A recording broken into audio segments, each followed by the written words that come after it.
Hello student, आप सभी का स्वागत है एक बार फिर से आपके अपने यूट्यूब चैनल एडू थ्रेड्स में। और आज हम आपके लिए लेके आए रक्त संबंध से एक और क्वेश्चन है कि किस प्रकार से इन क्वेश्चन को सोल्व किया जा सकता है, उस पैटर्न पे आज बात करेंगे। क्वेश्चन क्या दे रखा है कि ए बी का क्या है, भाई है। जब भी बराबर के रिश्ते होंगे तो उनको क्या करेंगे, हमेशा बराबर में रखेंगे, याद रखना है।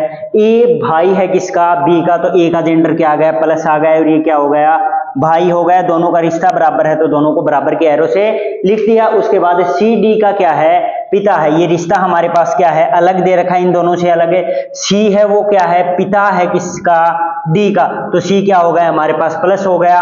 बड़ा रिश्ता ऊपर की साइड और छोटा रिश्ता नीचे की साइड। उसके बाद क्या दे रखा है, डी ई की क्या है, कि पुत्री है, तो डी ई की क्या है, डी ई की पुत्री है, तो ई क्या हो जाएगा, सी की पत्नी हो जाएगी। ये कौन हो गई, माइनस, ये पुत्री हो गई इन दोनों की, और ये क्या हो गया, माइनस हो गया। उसके बाद क्या दे रखा है कि बी डी की क्या है, बहन है। अब बी को अगर हम यहां पे लिख दें, डी की क्या है, बहन है, तो ये रिश्ते सभी कहां चले जाएंगे, ऊपर चले जाएंगे। यानी सी और ई का रिश्ता कहां चला गया, ऊपर चला गया। पिता और ये कौन हो गई, इसकी माता हो गई, ये कौन हो गया, पुत्री हो गई, और ये क्या हमारे पास है, माइनस है।